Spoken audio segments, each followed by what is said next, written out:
Mapagpalang araw ulit ng Martes mga ka-agri, mga ka-prepper, mga ka-mais. Shout out po sa ating lahat, mga sumusubaybay sa ating munting channel. Ito po tayo ulit, nagbabalik mag-vlog.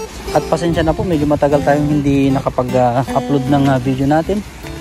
Gawa po ng naging busy po tayo sa pag-harvest nito nung nakarang buwan. Ito po, actually itong sweet pearl na to. Itong hinarvestan natin, nakapagtanim tayo ulit. Ito na po siya. So ipapakita ko mamaya sa inyo guys yung sa kabila. Tapos ito na po yung yellow corn natin. Sa lakas minsan ng ulan, tapos may hangin, kasamang hangin. Ito po yung tsura ng yellow corn natin guys. So ito po. At ilang days na rin to. Ano bang petsa ngayon guys? Mag na 90 days na po to. Ito po yung variety niya na 10K VIP 6410 at saka Decal 8282S. Ayan guys. Magbabadya na naman yung ulan guys. So bibilisan na natin muna itong konting natin. Update natin dito sa taniman natin ng mais. Tapos dito sa kabila, dito po. Pakita ko lang guys yung mas naunang mais natin. Ito kasi ilang araw po ang gap or agwat itong seed pearl natin dito at saka dito sa kabila. Pero before tayo punta dun sa kabilang seed pearl, pakita ko lang konti yung update dito sa tanim natin na pechay. So more or less 1 week po itong pechay natin guys. Ito po more than kamo na lang mga more or less 300 square meters po ito. Ayan guys. So tanim natin na pechay. Ano po siya? Ito sa gilid. Ayan.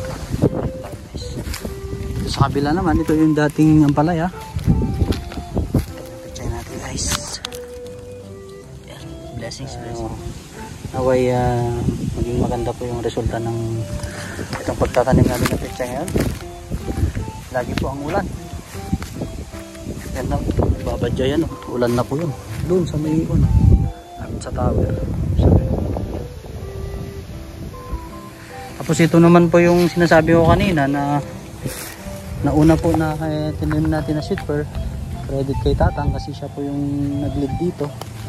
Siya po yung nanguna nag-lead na magtanim kasi wala po tayo noon at ulan na po kasi wala akong dito kapote or ganyan po.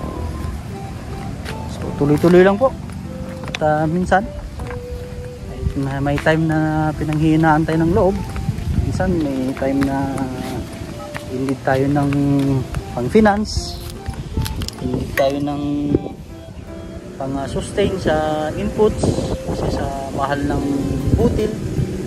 Sa iba po yung bilihan natin ng sweet pearl, yung 1 kilo ng sweet pearl nasa 1.5 po, 1.5, 1.4, 1.450, nandun po yung range niya, 1.4 to 1.5. Kaya sinubukan natin magpechay kasi lalo na panahon ng tagulan mabilis po kasi lumaki o lumago ang pechay pagka tagulan. Ayan guys, so ihanap lang natin yung baga kumita kahit pa paano. So ayan po, uulan na po guys. Hanggang dito muna, hanggang sa susunod na video natin. God bless po kabuhay lahat mga kag. Salamat.